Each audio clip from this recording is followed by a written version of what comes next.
싶은 것도 많고 꿈도 많았었는데 이 나이 먹고 몸이 안 따라주니 그냥 집에서 편하게 소파에 앉아 드라마 보는 게 최고로 좋은 것 같아요. 드라마를 보면서 웃기도 하고 주인공이 모진 일을 당하면 같이 화를 내기도 하고 또 감동을 받아 울기도 하면서요. 그런데 드라마에서만 일어날 것 같은 그런 기적 같은 일이 저에게도 일어났다면 믿으시겠나요? 힘들게 살던 저의 삶을 구원해준 기적 같은 이야기. 여러분들에게 자랑 한번 해보고자 합니다. 이런 일이 실제로도 있긴 있구나 하며 들어주셨으면 해요. 우선 40년 전 이야기부터 시작해 볼게요. 저는 20대 중반이던 시절 남편과 정말 불같은 사랑을 했습니다. 길을 지나가다가 통근 버스를 기다리는 저에게 첫눈에 반한 남편이 저에게 끈질기게 구애를 한 끝에 저와 남편은 연인이 되었습니다. 저에게는 남편이 첫사랑이었어요. 그 전에도 저에게 관심을 표현하는 남자들은 종종 있었지만 어려운 집안 형편 때문에 돈 버느라 정신없던 저는 번번이 거절하기 일쑤였죠. 저희 집은 홀어머니에 제 밑에는 동생들이 줄줄이 있었기 때문에 큰딸이었던 제가 집안의 생계를 책임질 수밖에 없었습니다. 학교도 제대로 다니지 못하고 어머니를 도와 동생들을 돌보는 일을 하느라 여유 시간도 가질 수가 없었습니다. 그런데 남편을 만난 이후 저는 그런 저의 현실을 다 잊을 만큼 남편에게 푹 빠지고 말았습니다. 그런데 사랑이 너무 컸던 나머지 결혼도 하지 않은 제가 그만 덜컥 임신을 하고 말았어요. 그리고 저와 뱃속의 아기의 존재를 알게 된 남편의 집은 발칵 뒤집혔습니다. 그도 그럴 것이 남편네 집안은 그 동네 사람들은 누구나 다 알만한 부잣집이었기 때문이에요. 아버님은 그 동네의 지역 유지셨고 저희 집안과는 비교할 수도 없을 정도로 많은 재산을 가지고 계셨죠. 사실 남편의 멀끔한 차림새와 왠지 모르게 느껴지는 귀티 때문에 잘 사는 집안일 것이라고 예상은 하고 있었지만 그 정도로 유명한 부잣집 도련님일 줄은 몰랐습니다. 심지어 귀한 외동아들이었죠. 가방끈도 짧고 가진 것도 없는 저 같은 애를 며느리로 들이기에는 성에 안 차는 게 당연했습니다. 너 지금 제정신이니? 어떻게 저런 애를 데리고 와서 결혼을 허락해달라는 거야? 아휴, 이 천치 같은 것. 아니다, 네가 문제가 아니지. 아가씨 말 좀 해봐요. 어떻게 대책 없이 애부터 가져선 어떻게 내 아들을 훔쳤길래 일을 이 지경으로 만든 거예요? 아니, 어떻게 꼬셨길래. 난 절대 안 된다. 절대 이 결혼 허락 못해. 어머님, 제가 잘하겠습니다. 아, 아가씨는 입 다물어요. 아가씨 입에서 나오는 소린 단 한 글자도 듣기 싫으니까. 엄마, 제발 한 번만요. 이 사람하고 저 꼭 결혼해야 돼요. 허락 안 해주시면 우리 뱃속의 아기는 어떻게 하라는 건데요? 네? 말씀해 보세요. 시부모님은 저를 떨어뜨리려고 갖은 애를 쓰셨지만 남편의 어마어마한 고집과 이미 뱃속에서 많이 커버린 아이 때문에 어쩔 수 없이 결혼을 시키게 되셨습니다. 그리고 결혼 후에는 시집살이 때문에 정말 말도 못하게 힘들었어요. 시어머니는 임신한 저를 마치 가정부 부리듯이 부려먹곤 했고 시아버지는 사람들이 저런 별 볼 일 없는 집안의 딸자식을 며느리로 들였다고 수군거리는 통에 나쁘끄럽다며 남편과 한동안 말도 섞지 않으셨습니다. 저는 시댁에서 매일매일 눈칫밥을 먹고 살아야만 했어요.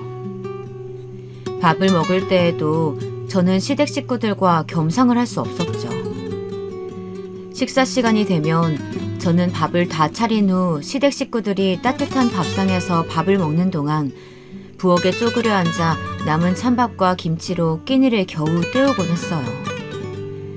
그나마 남편이 가끔 시부모님 몰래 음식을 숨겨와 방에서 저에게 먹이곤 했지만 몰래 먹다가 들키는 날에는 시어머니 불효령에 눈물을 쏙 뺄 수밖에 없었습니다. 어디서 이 거지 같은 게 몰래 밥도둑질까지 하니? 너 배운 게 그렇게 없냐? 하기야, 가방끈 짧은 너를 내가 며느리로 들였으니 뭐 이 정도야 식은 죽 먹기겠지. 다음엔 뭐 내 금팔찌라도 탐낼 셈이니? 어? 어머님, 그런 거 아니에요. 아니긴 뭐가 아니야. 다음부터 이런 도둑질 또 하기만 해봐. 눈에 띄면 아주 가만 안 둘 줄 알아. 알겠어? 게다가 아버님은 제가 너무 마음에 안 들어서 매일 다른 집 딸 자식들과 비교하곤 했어요. 그때 당시 아버님이 저에게 자주 했던 말이 갑자기 생각이 나네요. 너만 아니었으면 내가 똑똑한 교사 며느리를 봤을 거다. 내가 우리 기석이 정 사장네 둘째 딸과 결혼시키려고 점 찍어놨건만 어디서 이런 못 배워먹은 년이 굴러 들어와서는. 아휴. 아버지, 그만하세요. 왜 제 집사람한테 그럼 험한 말씀을 하시는 거예요, 대체? 그만들 좀 이 사람 괴롭히시라고요. 저는 아버님이 저런 소리를 하실 때마다 할 말이 없어 고개만 푹 숙이곤 눈물을 훔쳤습니다. 남편이 저를 안 만났다면 부잣집에 똑똑한 아내를 얻어 더 잘 살 수 있었을 텐데 괜히 저 때문에 부모님과도 사이가 안 좋아진 것 같아서 매일매일 마음이 안 좋았습니다. 하지만 뱃속의 아기를 위해서라도 이 집에서 반드시 버텨내겠다고 다짐했습니다. 하지만 그런 저의 다짐에도 불구하고 어머님의 구박 탓에 뱃속의 아기를 잃을 뻔한 적도 있었어요.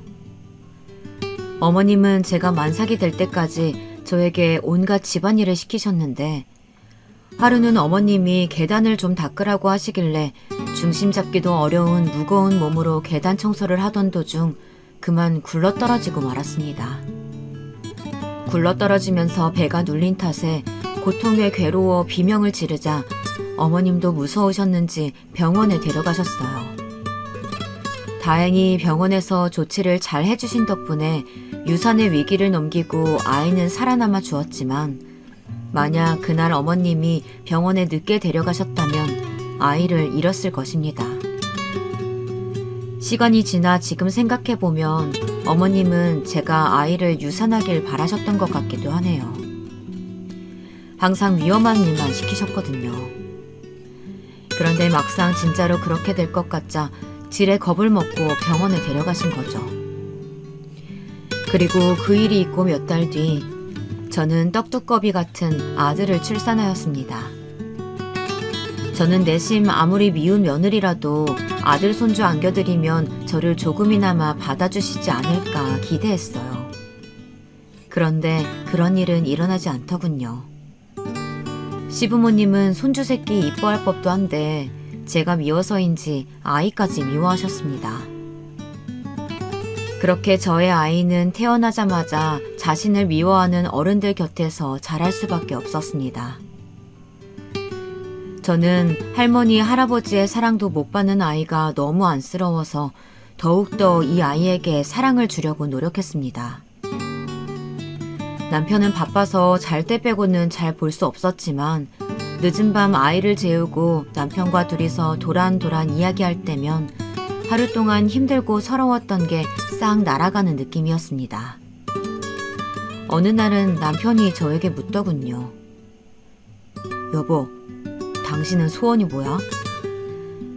저는 한참을 곰곰이 생각하다가 말했어요. 나는 나중에 우리도 나이 먹고 우리 상준이도 장가가고 나면 시골에 전원주택 지어서 개 키우면서 사는 게 소원이에요. 당신은 소원이 뭐예요? 남편은 제 머리를 쓰다듬으면서 대답했습니다. 나는 당신이 누구보다도 행복해지는 게 내 소원이야.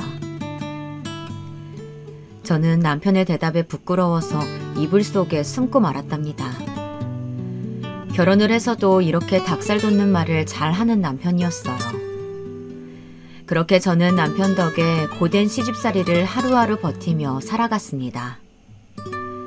시부모님은 날이 갈수록 저를 미워하다 못해 증오하다시피 하셨지만 남편과 아들을 위해서 참고 또 참았어요. 그런데 아이가 중학교에 갈 무렵 도저히 참을 수 없는 지경에 이르고 말았습니다. 엄마, 나 여기서 살기 싫어. 나갈래. 뭐? 나 가출할 거라고. 여기서 못 살겠어. 아니, 안 살아. 여기 엄마나 나 천대하고 하대하는 사람들 뿐이잖아. 할아버지 할머니도 어른이 아니야. 어른이 애한테 어떻게 그래? 맨날 나한테 엄마 욕하고 엄마 닮아서 머리 안 좋다고 잔소리하고. 다 듣기 싫어. 다 듣기 싫다고. 아이가 바락바락 악에 바친 소리를 내지르는데 시부모님마저 말을 잃고 말았습니다. 그리고 전 아이가 할머니 할아버지의 막말에 울다 지쳐 잠이 들고 자기는 태어나지 말았어야 한다고 자책하는 모습을 보니 내 아이를 이런 집에서 불쌍하게 키울 수는 없다는 생각이 강하게 들었어요. 그래서 저는 그 길로 남편에게 이혼을 선언했습니다. 뭐? 이혼을 하자고? 아니, 여보. 힘든 건 알지만 당신 부모님하고 인연 끊을 수 있어요? 난 당신이 인연 끊고 나랑 우리 아들이랑 함께 하겠다면 결혼 생활 이어갈래요. 근데 지금껏 봐온 당신이라면 당신은 효자예요. 효자랑은 못 살아요, 나도. 당신은 좋은 사람이지만 시부모님하고는 이제 얼굴 보며 살 자신이 없어요. 여보, 다시 한 번만 생각해 봐줄 순 없는 거겠지? 내가 이런 부탁하는 거 염치 없는 거겠지? 미안해요. 남편은 제 말에 힘없이 입술만 꾹 깨물었습니다. 남편도 알고 있었을 거예요. 제가 얼마나 힘들었는지, 나름대로 속을 사귀고 살았는지. 근데 이제 한계에 다다랐다는 것을 선포하니 본인도 할 말이 없는지 고개를 떨구고 있다 미안하단 말을 하며 눈물을 떨구고 말았습니다. 그러더니 이혼이라는 얘기에 큰 충격을 받았지만 본인 힘으로도 부모님을 말릴 수는 없기에 저와 아이를 깨끗하게 놓아주었어요. 그리고 시댁에서 저에게 한 푼도 내어줄 수 없다고 하시는 통에 남편은 자기가 모은 돈으로 몰래 작은 집 하나를 해주었는데요. 아마 시부모님이 아시면 난리 날 걸 알았기에 아주 비밀스럽게 집도 알아본 모양이더라고요. 남편은 눈물 콧물 범벅이 되어서는 짐을 싸고 나가는 저를 뒤뜰로 불러 이렇게 말했습니다. 여보, 우리 부모님 때문에 내가 이 정도밖에 해줄 수가 없어서 정말 미안해. 당신이 우리 집에서 10년 넘게 그 수모 겪은 거 생각하면 내가 너무 미안해서 가슴이 아파. 이제라도 나 같은 거 있고 상준이랑 행복하게 살아줬으면 좋겠어. 정말 미안해. 저는 무릎을 꿇고 울고 있는 남편을 말없이 안아주었어요. 사실상 남편도 저와 시부모님 사이에서 나름대로 노력을 했다는 걸 알고 있었습니다. 허나 워낙 드세고 강한 시부모님의 압박에 남편마저 어느 순간 그 노력의 끈을 놓아버렸고 자기도 지치고 말았던 게죠. 알았기에 이해했습니다. 그 길로 전 미련 없이 아들과 함께 그 집을 떠났습니다. 그리고 정말 가슴이 찢어지지만 이 집도 있고 남편도 있기로 결심했습니다. 그 이후로 저는 아들과 둘이 살면서 먹고 살기 위해 정말 고군분투했습니다. 아이 낳고 10년 넘게 가정주부로 지냈던 터라 써주는 데는 많이 없었지만 할 수 있는 일은 최대한 가리지 않고 다 했어요. 몸이 편찮으셨던 친정엄마는 몇 년 전 돌아가시고 동생들은 각자 살기 바빠서 어디 도움 청할 곳도 없었습니다. 그래도 남편이 집을 해준 덕에 아이와 함께 몸 뉘일 곳은 있어서 다행이었죠. 가끔 남편이 생각나긴 했지만 그럴 때마다 어차피 나와는 다른 세상에 살던 사람이니 모도를 나무 쳐다봤다가 벌 받은 거라고 생각하기로 했습니다. 그리고 홀로 아들을 키운 지 몇 년째. 밤낮 없이 열심히 돈을 벌다 보니 그래도 돈이 모이긴 모이더라고요. 남편이 해준 집도 집값이 올라 더 좋은 집으로 이사를 갈 수 있게 되었습니다. 사실 그동안 아들을 혼자 키우면서 차라리 시댁에 아이를 주고 왔으면 이 아이만큼은 지금보다 훨씬 넉넉하게 살았을 텐데 하는 생각이 들 때도 있었지만 아이가 시댁에서 구박대기로 살았을 생각을 하니 아찔하더라고요. 그래서 아이를 데리고 나온 게 잘한 결정이라고 생각하다가도 또 한편으로는 아이가 나중에 커서 저를 원망하면 어쩌나 걱정도 많이 했어요. 그런데 점점 돈이 모이고 좋은 집으로 이사도 가게 되니 한실은 마음이 놓이더라고요. 그리고 그맘때쯤 여기저기 직장을 옮기던 저는 우연히 한 회사에 들어가게 되었습니다. 직원이 몇 명 안 되는 작은 회사여서 온갖 잡일을 다 해야 했죠. 하지만 저는 아들을 대학에 보내기 위해서는 찬밥 더운 밥 가릴 수 없었기 때문에 열심히 다녀야만 했습니다.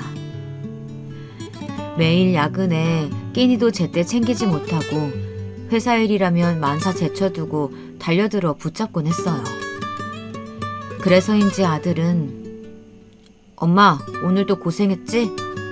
아니야, 우리 아들 혼자 밥도 잘 차려 먹고 이제 다 컸네. 아니야, 엄마 고생하는데 내가 못 도와줘서 미안해. 공부 내가 열심히 해서 꼭 좋은 데 취직해서 우리 엄마 일 안 할 수 있게 해줄게. 힘든 제 마음을 알아주기라도 하듯 말도 잘 듣고 때론 어깨도 주물러주며 애교를 피우더라고요.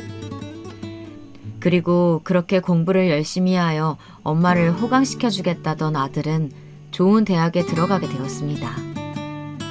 아들이 명문대에 붙었다는 소식을 들은 날 어찌나 감격스럽고 기분이 좋던지 새삼스럽게 눈물이 나서 혼났습니다.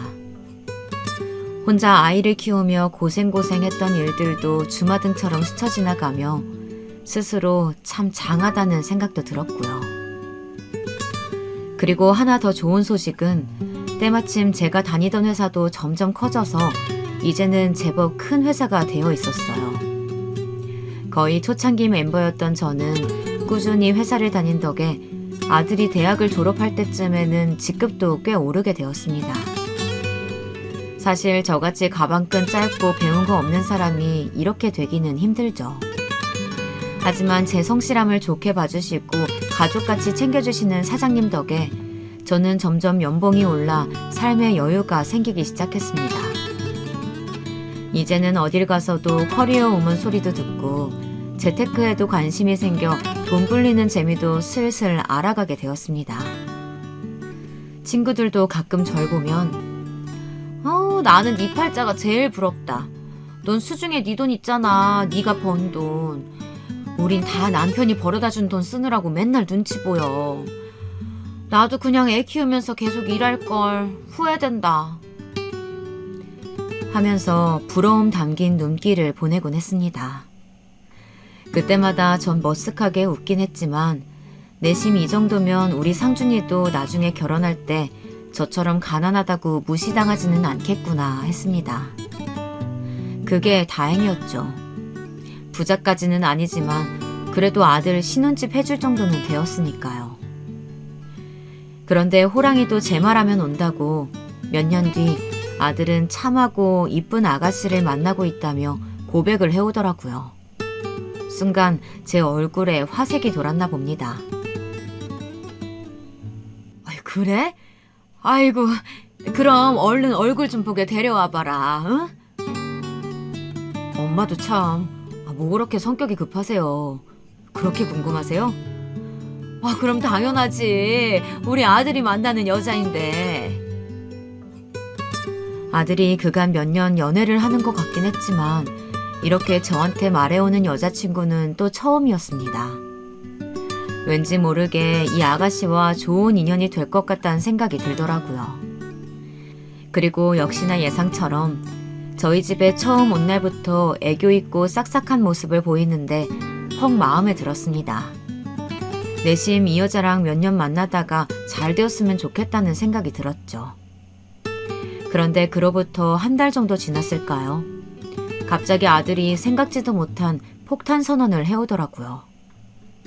준비가 안 되었던 시점이라 더더욱 놀라고 말았죠. 저기, 엄마, 나 말할 게 있는데. 응? 뭔데? 나 아이가 생겼어. 어? 저 때 엄마가 봤던 여자친구 있잖아. 그 사이에서 엄마도 마음에 들어 했으니까 괜찮지? 어차피 결혼하려고 하기도 했고 그래서 서둘러 씩 올리려고. 갑작스러운 소식에 당황하긴 했지만 아들이 사랑하는 여자와 결혼이라 하니 반대할 이유도 없었습니다. 거기다 뱃속에 손주까지 품었으니 이젠 정말 내 가족으로 받아들이고 잘 해줘야겠다 마음먹게 되었습니다. 그렇게 아들은 꽃피는 봄날 결혼을 하게 되었죠.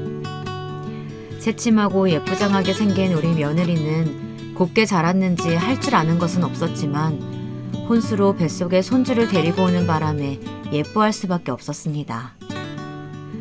어느새 제가 아들을 이렇게 키워 손주까지 보게 되다니 정말 감격스럽더라고요. 게다가 며느리가 애교가 많은 성격이라 더할 나위 없이 좋았죠. 저한테 엄마, 엄마 하며 따르는 며느리가 너무 예뻐서 제가 할 수 있는 한 잘해주고 싶었어요.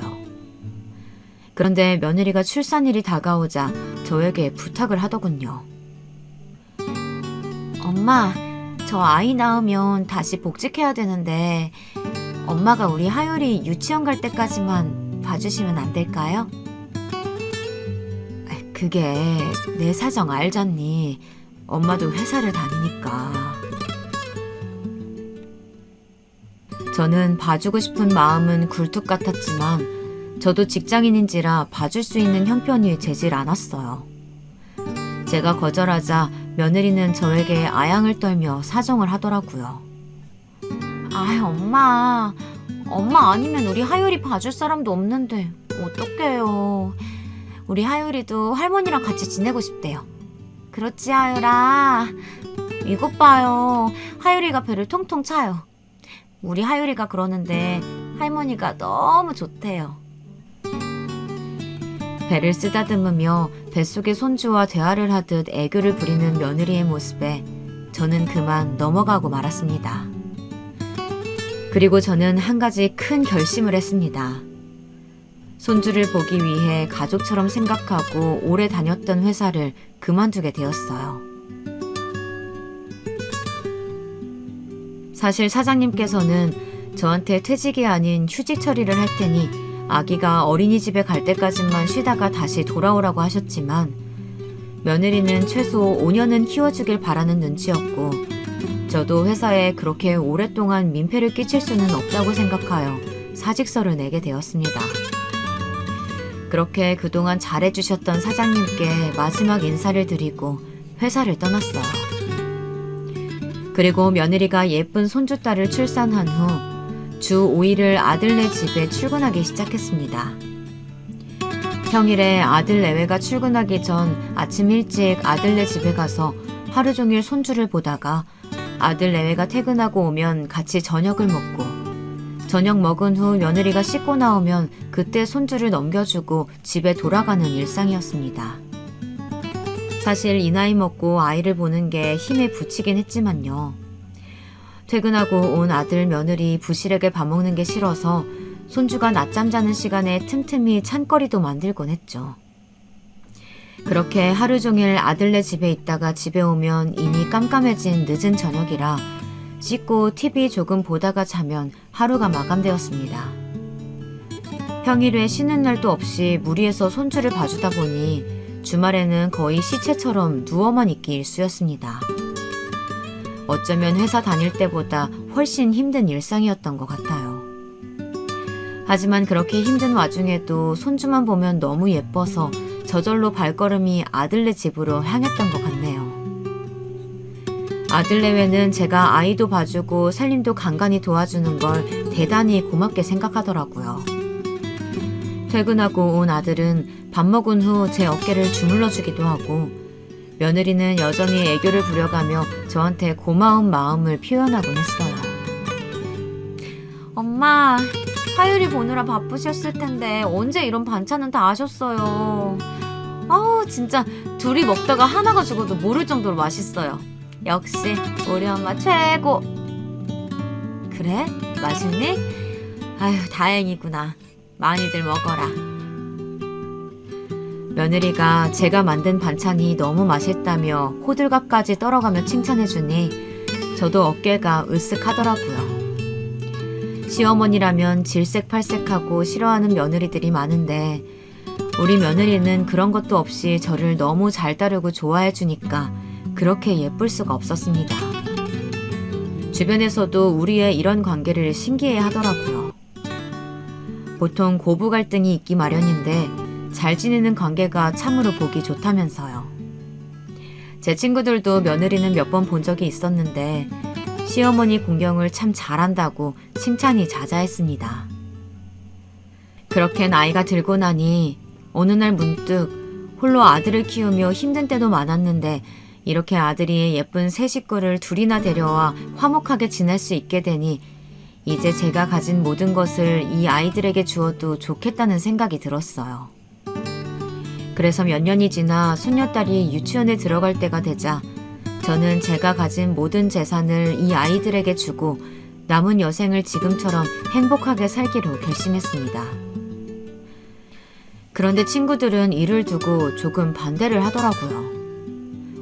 얘, 요즘 얼마나 흉흉한 일이 많은데 뭐 그런 큰 결정을 해. 조금 있다가 넘겨. 뭘 벌써부터 넘기려고 하니? 그러게나 말이야. 100세 시대라잖아. 지금 넘기면 또 나중에 일이라도 생기면 어쩌려고. 허나 전 애초에 친구들의 말을 그냥 흘려넘기곤 했어요. 내 며느리고 아들인데 당연히 내가 더 잘 안다고. 나한테 얼마나 잘하는 애들인데 하면서요. 친구들도 직접 며느리 행실을 보긴 했던 터라 더 말을 잇지는 못하더라고요. 지금은 그때의 제 행동을 무척이나 후회하지만 그땐 그만큼 아이들을 끔찍이 믿었습니다. 저는 하루 날을 잡아 아들 내외를 앉혀두고 말했습니다. 나는 너희가 이렇게 행복하게 사는 걸 보니까 이제 죽어도 여한이 없구나. 내가 가진 재산이 그렇게 많지는 않다만 어차피 죽으면 너희한테 물려줄 거 좀 더 일찍 물려주면 너희들도 편하지 않겠니? 한 살이라도 젊을 때 돈이 있어야 고생을 덜하고 살지. 나는 나이 먹고 어디다가 쓸 데도 없구나. 정말이에요, 엄마? 세상에, 뭐라고 말해야 할지 모르겠어요. 너무 감사해요. 제 말에 놀라는 아들 내외에게 저는 제가 살던 집과 그동안 모아두었던 예금과 적금, 그리고 퇴직금이 들어있는 통장까지 전부 다 주겠다고 말했습니다. 나에게는 가끔 커피나 사 먹을 용돈 정도만 주면 되니 이참에 너희들과 같이 살게 해달라고 하면서요. 그러자 아들과 며느리는 감격하여 고개를 세차게 끄덕이더군요. 엄마, 당연히 제가 모시고 살아야죠. 우리 하율이랑 다 같이 행복하게 살아요. 며느리가 망설이지도 않고 미소를 한가득 머금고 말하더라고요. 사실 아들네에게 말하기 전부터 혹시나 합가를 거부하면 어쩌나 하는 걱정에 가슴 언저리가 막힌 듯 갑갑했는데 며느리가 저렇게 말해주니 속 시원하게 가슴이 뻥 뚫린 느낌이었습니다. 저는 아들보다도 며느리에게 너무 고마워서 며느리의 손을 잡고 고맙다, 고마워 하고 연신 말했습니다. 그리고 그 이후 저는 아들네 집에서 생활을 하게 되었어요. 사실 그 전에도 잠만 집에 가서 잤지 평일에 5일 내내 아들네 집에서 생활했기 때문에 별반 달라진 건 없더라고요. 그래도 이제는 손녀딸이 유치원에 가니 낮에는 시간이 좀 생겨서 청소며 빨래며 집안일을 좀 더 도와줄 수 있게 되었습니다. 손녀딸도 아기 때부터 제 품에서 컸다 보니 저를 잘 따르고 좋아했죠. 밤에 할머니랑 같이 자고 싶다고 땡깡을 부릴 때에는 그렇게 예쁠 수가 없었습니다. 그렇게 저는 하루하루 아들과 손주와 함께 행복한 나날을 보냈어요. 그런데 합가한 지 1년 정도 지났을 즈음부터 며느리가 슬슬 변하기 시작했습니다. 제가 낮에 몸이 안 좋아서 집안일을 해놓지 못하면 퇴근하고 온 며느리가 짜증을 내곤 했습니다. 엄마, 빨래 안 해놓으면 어떡해요. 내일 출근할 때 입고 갈 옷 없는데. 오늘 야근하고 와서 피곤해 죽겠구만. 일하는 사람 생각도 좀 하세요. 그게 내가 하려고 했는데 오늘 하루 종일 청소하고 하느라 정신이 없었다. 지금 그걸 변명이라고 하는 거예요? 정말 내가 미치고 팔짝 뛰겠네. 얼른 하세요. 그래. 며느리가 날선 목소리로 저에게 짜증을 낼 때면 저는 괜히 미안한 마음에 아픈 몸을 이끌고 집안일을 마저 하곤 했습니다. 저도 30년 가까이 직장에 다녀봐서 알지만 퇴근하고 집에 와서 쉬고 싶은데 집안일까지 해야 되면 그게 얼마나 스트레스인가요. 집에서 쉬는 제가 하나라도 더 해야죠. 저는 그저 아들내외 사는데 불편함이 없도록 이 한 몸 보탬이 될 수 있다면 그것만으로도 바랄 게 없었습니다. 그런데 처음에는 며느리가 짜증이 잦아지길래 요즘 회사에서 스트레스 받는 일이 많은가 보다 하고 생각했습니다. 아니면 저랑 같이 살다 보니 정말로 저를 엄마처럼 편하게 생각해서 그러는 것 같기도 했고요. 어느 쪽이든 간에 이 정도는 감당할 수 있는 수준이니 최대한 며느리의 기분에 맞춰주고자 했습니다. 하지만 얼마 지나지 않아 왠지 모르게 저를 하대하는 느낌이 들기 시작하자 기분이 조금 이상하더라고요. 그리고 하루는 주말에 다 같이 점심을 먹을 때였어요. 제가 음식을 다 해놓고 며느리와 같이 상을 차리는데 분명히 새로 밥을 했음에도 불구하고 며느리가 제 밥만 찬밥을 떠놓은 게 아니겠어요? 물론 평소에 밥을 하면 남은 찬밥이 아까워서 제가 먹곤 했지만 대놓고 저에게만 찬밥을 주니 조금 어리둥절했습니다. 그 후 이런 상황이 몇 번 반복되자 이상한 낌새를 눈치챈 제가 손녀딸에게 말을 거는 척 하면서 은근슬쩍 말을 꺼내 보았습니다. 아이고 하유라, 할머니 밥은 차가워서 못 먹겠다. 그러자 며느리가 무심한 말투로 이렇게 말하더군요. 엄마 원래 찬밥 좋아하시잖아요. 찬밥 버리기도 아까운데 그냥 드세요. 아니면 데워드려요? 아니다, 됐다. 굳이 새밥도 아닌 찬밥을 데워주겠다는 며느리의 말에 기분이 상했지만 됐다고 하고선 찬밥을 꾸역꾸역 먹었어요. 그리고 그 후에도 며느리가 식사 때마다 저에게 찬밥을 줬지만 저는 굳이 새 밥을 떠와 먹곤 했습니다. 제가 찬밥을 놔두고 새 밥을 떠오면 며느리가 기분 나쁜 눈초리로 쳐다보았어요. 그리고선 쿵쿵거리며 찬밥을 싱크대에 쏟아붓고 씩씩거렸죠. 내가 먹는 밥이 그렇게 아까운가 하는 생각에 서러웠지만 티내지 않으려고 노력했습니다. 며느리는 아마 언젠가부터 제가 쓰는 돈, 제가 먹는 밥, 제가 쓰는 물건 등 모든 것이 아깝다고 느껴졌나 봐요. 머리를 감을 때는 샴푸를 한 번만 짜라는 둥, 낮에 집에 혼자 있을 때는 보일러를 켜지 말라는 둥, 유독 제가 쓰는 것에만 아껴 쓰자며 잔소리를 해댔습니다. 특히 어느 날은 제가 보일러를 좀 켰단 이유로 요즘 난방비 폭탄인 거 알죠? 두꺼운 옷 입고 계시면 되는데 도대체 무슨 정신으로 보일러를 오랜 시간 트시는 거예요? 아니, 제정신이세요? 아니면 돈이 썩어 남아 돈다고 생각하시는 거예요? 지금 돈 한 푼 아끼려고 저는 이렇게 발 동동 구르는데 어머님 뭐냐고요? 기가 차더라고요. 예, 내가 깜빡 잠이 들었다. 그래서 미처 끄질 못했어. 이게 그렇게 큰 잘못이니? 그리고 니네들이 뭐가 돈이 부족하니 내가 준 게 있는데. 어머머머, 생색내시는 거예요 지금? 그 돈 그거 준 거 가지고?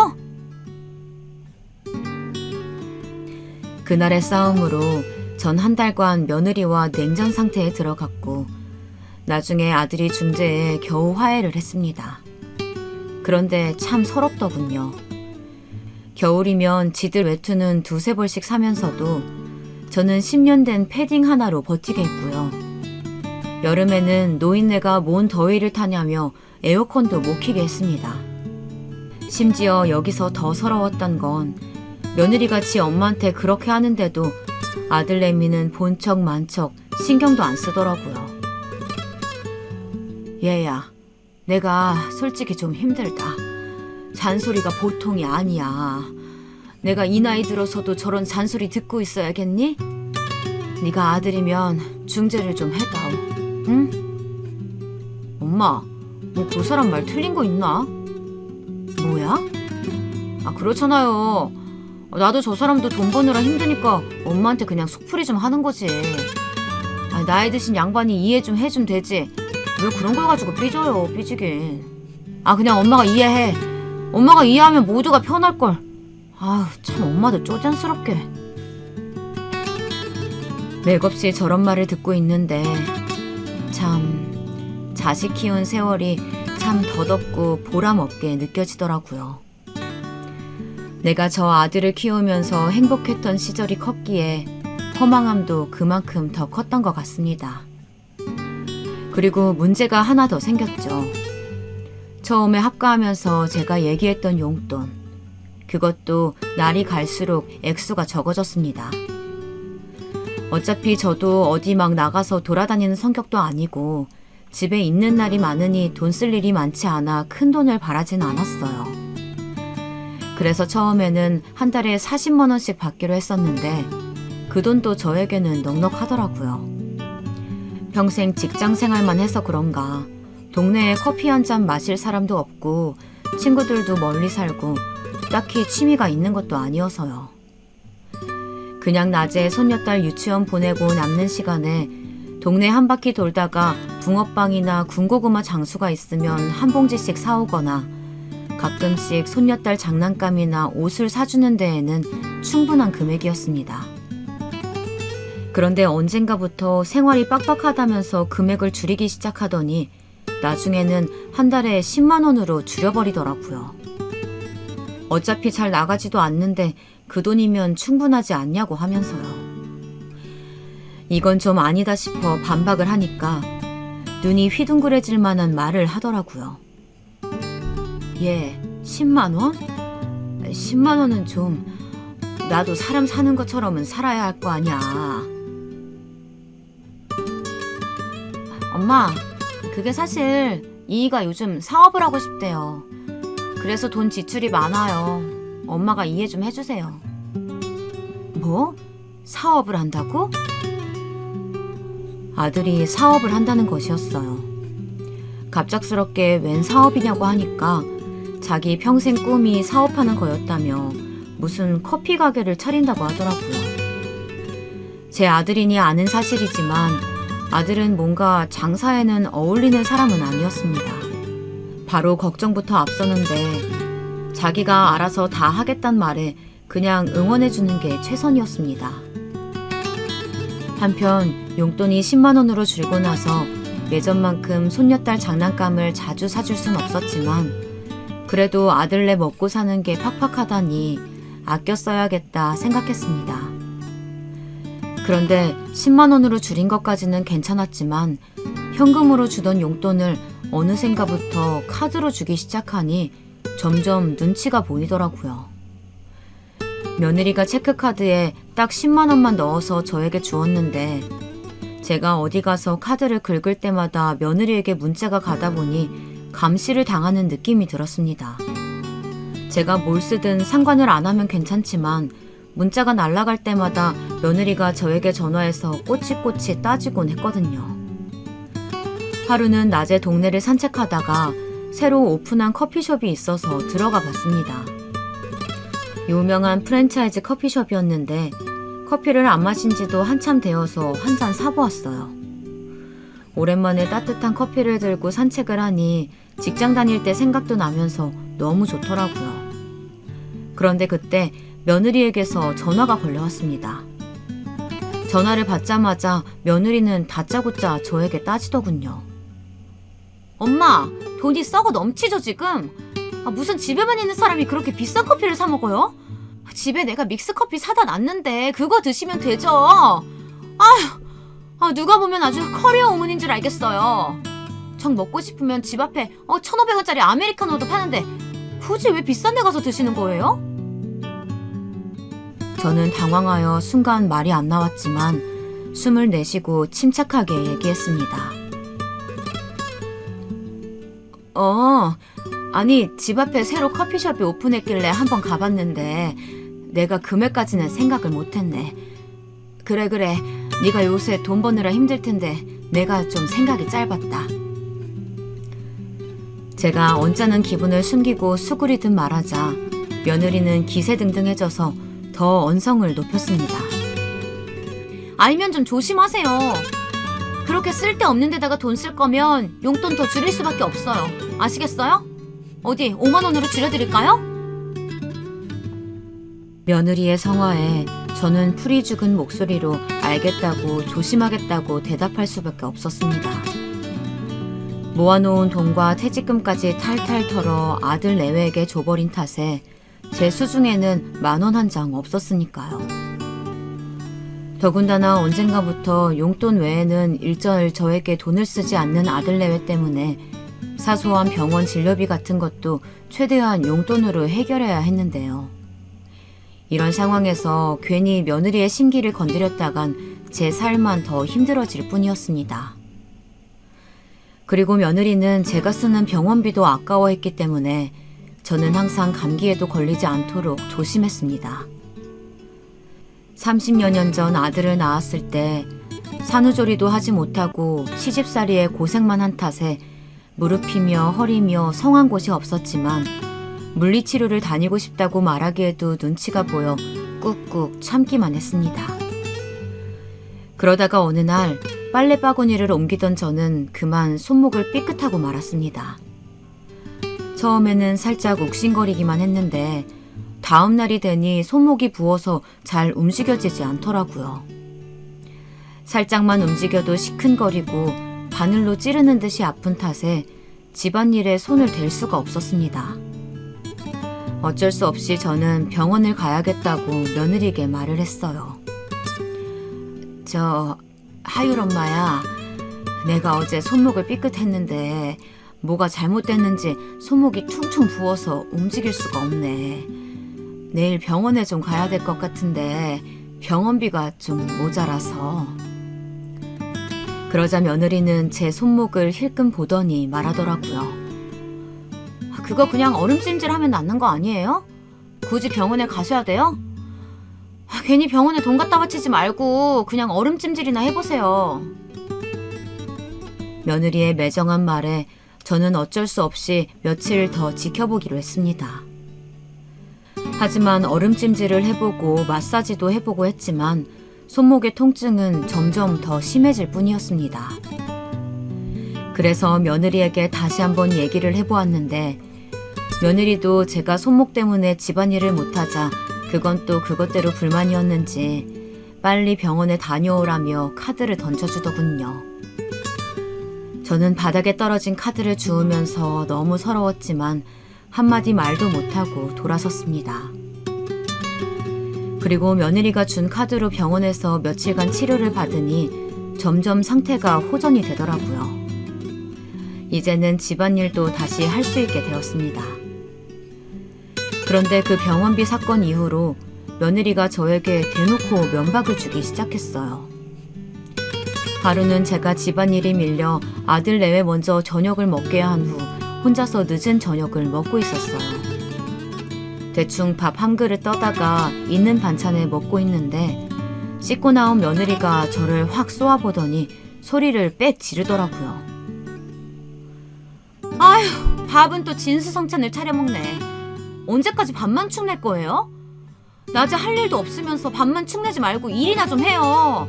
제발 밥값 좀 하시라고요. 네? 저는 며느리의 말에 깜짝 놀라 먹던 밥 숟가락을 떨어뜨렸습니다. 순간 내가 왜 이런 취급을 당해야 하나 너무 서러웠어요. 내가 집도 해주고 재산도 전부 다 줬는데 밥 한 술 뜨는 게 그렇게 아까울까요?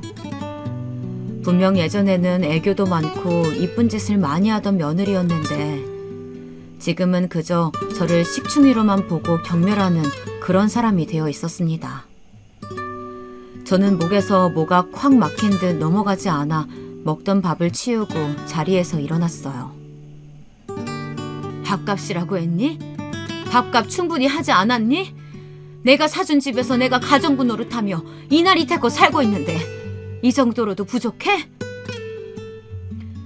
그러자 며느리는 잠깐 꼴먹은 벙어리가 되더니 뒤돌아서는 제 뒤통수에다 대고 또 중얼거리더군요.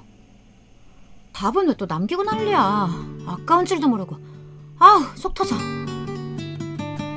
저는 며느리의 혼잣말을 들었지만 애써 모른 척하며 방으로 들어갔습니다. 그리고 서러운 마음에 이불 속에서 얼마나 숨죽여 울었는지 몰라요. 그리고 저는 그날 이후로 일자리를 알아보기 시작했습니다. 내가 억울해서라도 다시 일을 해야겠더라고요. 지가 손주 봐달라고 간청하는 탓에 그 좋은 회사도 그만두고 눌러 앉은 건데 이제 와서 쓸모없는 뒷방 늙은이 취급이라뇨. 그리고 며느리가 저를 구박할 때마다 옆에서 한숨만 내쉬는 아들도 내심 제가 다시 일하기를 바라고 있는 것 같더라고요. 내가 지를 어떻게 키웠는데 괘씸한 마음에 매일 밤잠을 설쳤습니다. 이럴 줄 알았으면 재산을 다 주지 말 걸 하고 후회도 해보았지만 이미 다 지나간 일일 뿐이었습니다. 저는 하루빨리 일자리를 구해서 더 이상 저것들한테 기 안 죽고 떵떵거리며 살고 싶었지만 나이가 나이인지라 뽑아주는 곳이 없더군요. 나름 전에 다니던 회사에서 많은 연봉을 받고 다녔어서 같은 직종으로 경력을 인정받아 들어가고 싶었지만 쉽지 않았습니다. 그래서 어쩔 수 없이 몸 쓰는 일을 알아볼 수밖에 없었어요. 그러던 중 어느 제조회사에서 구내식당 주방 보조를 뽑는 공고를 보게 되었습니다. 주방 일은 아들이 어렸을 때 잠깐 해본 적이 있어서 얼마나 힘든지 알고는 있었지만 눈칫밥 먹고 사느니 몸이 힘든 게 낫다 싶어서 지원해 보았습니다. 면접 보러 오라는 말에 가보았더니 이름은 처음 들어봤지만 꽤 규모가 있는 회사더라고요. 회의실에서 담당자와 면접을 보고 있는데 회의실 창문 밖에서 누군가 쳐다보는 느낌이 들었습니다. 하지만 고개를 돌려보았을 때는 아무도 없길래 그냥 저의 착각인 줄만 알았습니다. 그리고 면접이 끝난 다음 날 아쉽게도 채용하지 않기로 했다는 문자를 받았죠. 저는 낙담할 시간도 없이 다른 일자리를 알아봐야 했습니다. 한창 다른 일자리가 없나 보던 중 모르는 번호로 문자가 한 통 왔습니다. 방금 탈락 문자를 보낸 회사의 관리자인데 혹시 내일 따로 면담을 좀 할 수 있냐고 묻는 문자였죠. 탈락한 회사에서 굳이 왜 면담을 하는지 의아했지만 혹시나 추가 채용 같은 게 있을까 싶어 알겠다고 답장을 보냈습니다. 그리고 다음 날 약속한 시간에 그 회사 앞 커피숍으로 갔습니다. 앉아서 기다리고 있는데 멀리서 한 중년의 남자가 저를 향해 다가오는 것이 보였어요. 그 남자의 이목구비가 눈에 들어온 순간 저는 그가 누군지 한 번에 알아보았습니다. 세상에, 그 남자는 저의 전남편이었습니다. 희끗해진 머리에 주름진 얼굴이었지만 한눈에 알아볼 수 있었죠. 전남편은 성큼성큼 걸어오더니 머뭇거리며 제 얼굴을 한참이나 쳐다보았습니다. 저는 영문을 알 수가 없었습니다. 아니, 당신이 여기에 어떻게... 많이 놀랐지? 만나서 다행이다. 중후해진 그의 목소리를 듣자 지난 세월이 머리에 스쳐 지나가는 듯 했습니다. 전 남편과 헤어진 지도 벌써 20년. 정말 사랑했지만 시댁의 괴롭힘으로 인해 견딜 수 없어 이혼할 수밖에 없었던 지난 날들이 떠올랐습니다. 저는 알 수 없는 감정이 휘몰아쳐 저도 모르게 눈물이 차오르는 것을 느꼈습니다. 전 남편도 마음이 복잡한지 안절부절하며 말을 겨우 잇더군요. 잘 살고 있는 거지? 우리 상준이도 벌써 30살이 넘었겠네. 20년 전 당신이랑 상준이 그렇게 보내고 내가 정말 얼마나 힘들었는지 몰라. 우리 부모님 원망도 참 많이 했지. 몇 번이고 당신 찾아서 가고 싶었지만 혹시 또 나 때문에 당신 힘들게 할까봐 여태까지 참았어. 그런데 이렇게 만나게 되었네. 저는 전 남편의 따뜻한 말에 눈물을 참을 수가 없었습니다. 남들이 쳐다보는 줄도 모르고 주책맞게 울고 말았네요. 그리곤 도대체 여기에 어떻게 온 거냐고 물어봤습니다. 그러자 그는 이렇게 말하더군요. 그건 너무나 놀랄 이야기였어요. 사실 당신이 어제 면접 본 그 회사, 내 회사야. 직원이 이력서 뽑아온 거 보다 보니까 당신 이름이 있더라고. 그런데 정말 당신이 맞는지 확인하고 싶어서 면접 보는 도중에 회의실 창밖에서 몰래 봤는데 정말 당신이 맞더라고. 그래서 이러면 안 되는 거 알지만 당신 이력서에 있는 번호로 연락해 본 거야.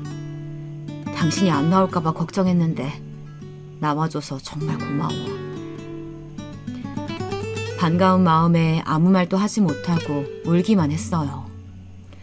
20년 전 그와 헤어진 후 잊겠다고 정말 많이 노력했는데 깨끗하게 잊고 살았다고 생각했는데 막상 눈앞에 나타나니 그때의 감정이 다시 되살아나더라고요.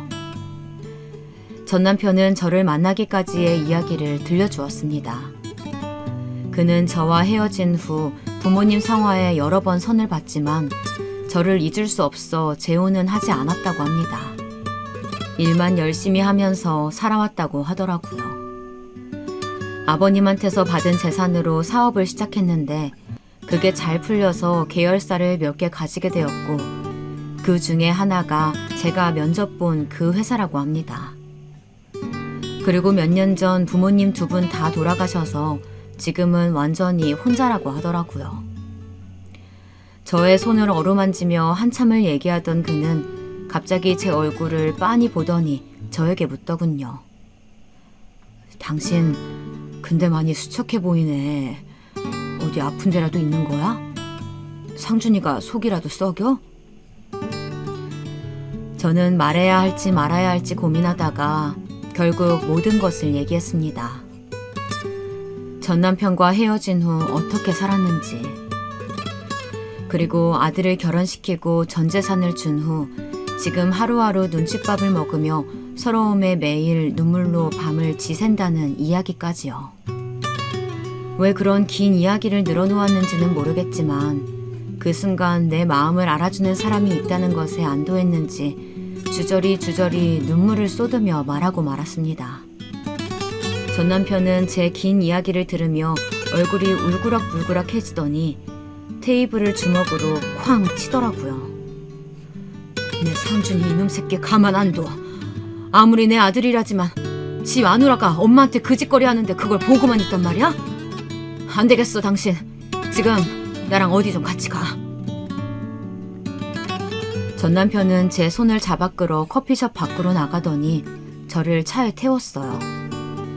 그리고 목적지도 말해주지 않고 어디론가 가더라고요. 저는 어디 가는 거냐고 물었지만 그는 대답도 하지 않고 화난 표정으로 운전만 했습니다. 그렇게 차로 1시간 남짓 갔을까요? 웬 한적한 동네에 차를 세우더니 저보고 내리라고 하더군요. 내려오자 물 좋고 경치 좋은 곳에 예쁜 단독주택 한 채가 지어져 있었어요. 여보, 여기가 어디예요? 저는 전 남편을 멀뚱멀뚱 쳐다보며 물었습니다. 그러자 제 어깨를 다정하게 잡고 이야기하더군요. 당신 예전에 전원주택 지어서 사는 게 꿈이라고 했었잖아. 사실 당신이랑 헤어지고 나서 당신이랑 상준이 생각에 괴로울 때마다 그 전원주택 얘기가 생각이 나더라고. 꼭 당신을 행복하게 해주고 싶었는데, 그래서 나중에라도 기회가 된다면 당신에게 사죄하고 싶어서 5년 전쯤에 지어놓은 집이야. 지금은 내가 별장으로 쓰고 있지만. 그는 잠깐 말을 멈추더니 제 눈을 똑바로 쳐다보며 다시 이야기했습니다. 당신 짐 싸가지고 그 집에서 나와. 내가 당신 어떤 마음으로 보냈는데 당신 그런 꼴 당하면서 사는 거 난 못 봐. 당신이 상준이한테 준 전 재산 몇 배는 더 내가 당신한테 줄 수 있으니까 남은 여생 여기서 편하게 살자. 어? 이제 당신 괴롭히던 우리 부모님도 안 계시잖아. 상준이 그놈은 내가 버릇을 단단히 고쳐놓을 테니까 걱정하지 말고. 아니, 그래도... 저는 그의 갑작스러운 말에 뭐라고 대답해야 될지 모르겠더라고요. 오늘 아침까지만 해도 커피 한 잔 사 먹을 수 없는 비루한 인생이었는데 갑자기 전 남편이 나타나 이렇게 꿈만 같은 제안을 하니 어안이 벙벙하여 제대로 생각을 할 수가 없었습니다. 저는 아무래도 하루아침에 결정할 수 있는 문제가 아닌 것 같아 조금만 더 생각할 시간을 달라고 했어요. 그리고는 오랜만에 전 남편과 산길을 산책하며 즐거운 시간을 보냈습니다. 집에 돌아간 후 저는 전 남편과 만난 것에 대해 아들과 며느리에게 입도 뻥끗하지 않았습니다. 며느리는 저보고 어딜 그렇게 싸돌아다니냐며 또 면박을 주더군요. 저는 며느리의 말을 한 귀로 듣고 흘린 후 오랜만에 편안하게 잠이 들었습니다. 그리고 그날 이후 저는 전 남편과 계속 연락과 만남을 지속했어요. 그와 다시 합치는 문제에 대해서는 조금 더 고민이 필요할 것 같아서 차차 만나면서 생각해보기로 했습니다. 사실 20년 만에 만나서 그때의 그 감정이 남아있을 거라고는 생각도 못했는데 채 3번도 만나기 전에 20년 전 내가 사랑했던 그 남자가 아직도 나를 사랑하고 있다는 것, 그리고 저도 아직 그를 사랑하고 있음을 깨닫게 되었습니다. 그렇게 그와 재회한 지 한 달 뒤 저는 그의 제안을 받아들이기로 했습니다. 그리고 아들 내외가 손녀딸을 데리고 나들이를 간 주말 아침, 저는 방에서 조용히 짐을 쌌습니다. 워낙 가진 게 없어서 짐이라곤 옷 몇 가지 뿐이더라고요. 저는 쪽지 한 장 남기지 않은 채 집을 떠났습니다. 그동안 웃을 일도 울 일도 많았던 이 집에 정도 많이 들었을 텐데 생각보다 떠나는 발걸음이 가볍더라고요. 그리고 저는 집 앞에 마중 나와 있던 그의 차를 타고 그와 함께 살 그 집으로 떠났습니다. 떠나는 차 안에서 설레임과 기대감으로 마음이 붕붕 뜨더라고요. 전 남편이 준비한 그 집에 도착한 이후 저에게는 새로운 삶이 시작되었습니다. 그렇게 시간이 흘러 지금은 남편과 함께 그 집에서 지낸 지 벌써 2달째입니다. 남편은 이 집의 명의를 제 이름으로 돌려주었고 편하게 쓰고 싶은데 쓰라며 한도가 넉넉하다 못해 넘치는 카드를 제게 주었어요. 막상 또 돈이 많이 생기니까 어디에 써야 될지 잘 모르겠네요. 그러고 보니 짐을 싸서 이 집으로 온 날 마당에 백구 한 마리가 반겨져서 놀랐던 기억이 나네요. 제가 개 키우면서 살고 싶다는 말도 어쩜 잊어버리지도 않았는지 그의 섬세한 마음에 감동하지 않을 수가 없었습니다.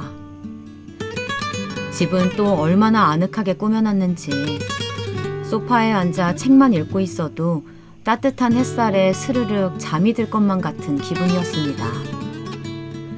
남편이 출근하면 혼자 음식도 해먹고 강아지와 산책도 하고 나른하게 낮잠도 자기도 하면서 평온한 일상을 보내고 있어요. 이렇게 느긋한 일상을 보내는 게 아마 난생 처음인 것 같네요. 그리고 아들과 며느리에게서는 제가 집을 떠난 날부터 전화와 문자가 여러 통 왔지만 그냥 잘 지내고 있으니 신경 쓰지 말라고만 답장을 보내고 연락을 받지 않았습니다. 남편이 자기가 해결하겠다고 해서 저는 신경 쓰지 않기로 했습니다. 남편은 이후로 따로 아들을 만나서 그간 있었던 이야기들을 해주고 혹시나 내 재산을 노리고 있거든 네가 정신 차리기 전에는 국물도 없으니 그렇게 알라고 했다네요. 돈독 오른 며느리는 20년 만에 나타난 시아버지가 부자라는 사실을 알고선 어떻게든 저에게 잘 보이려고 요즘 난데없이 애정 있는 말투로 문자를 보내곤 해요. 엄마, 며느리 안 보고 싶어요? 난 엄마가 너무 보고 싶은데. 너랑 볼 일 없다. 연락하지 말아라. 네, 제가 이 여우짓에 2번 속나요. 나중에 손녀딸에게 해줬으면 해줬지 며느리에게 무언가를 더 해주는 일은 앞으로 절대 없을 겁니다. 솔직히 남편이 아들에게 언제까지 매정하게 대할지는 저도 잘 모르겠어요. 겉으로는 매정하게 대하지만 그래도 20년 만에 만난 아들이라고 속으로는 가슴 아파하는 게 보이더라고요. 혹시 조만간 남편이 마음이 약해져서 아들에게 떡하니 재산을 준다고 해도 남편의 재산이니 제가 왈가왈부할 수는 없겠죠. 저는 그저 제가 그 집으로부터 벗어나게 된 것만으로도 너무 감사하고 만족합니다. 남편은 어쩌면 저에게는 백마탄 왕자님인지도 모르겠어요. 불행한 삶으로부터 저를 구해주었으니까요. 이런 제 이야기 정말 드라마에 나올 법하지 않나요? 저도 가끔 이게 꿈인지 생시인지 헷갈린답니다. 그럼 제 이야기는 여기서 마치도록 할게요. 여러분의 인생에도 드라마 같은 기적이 일어나길 바라면서 글을 마무리하겠습니다. 행운 가득한 하루 되세요.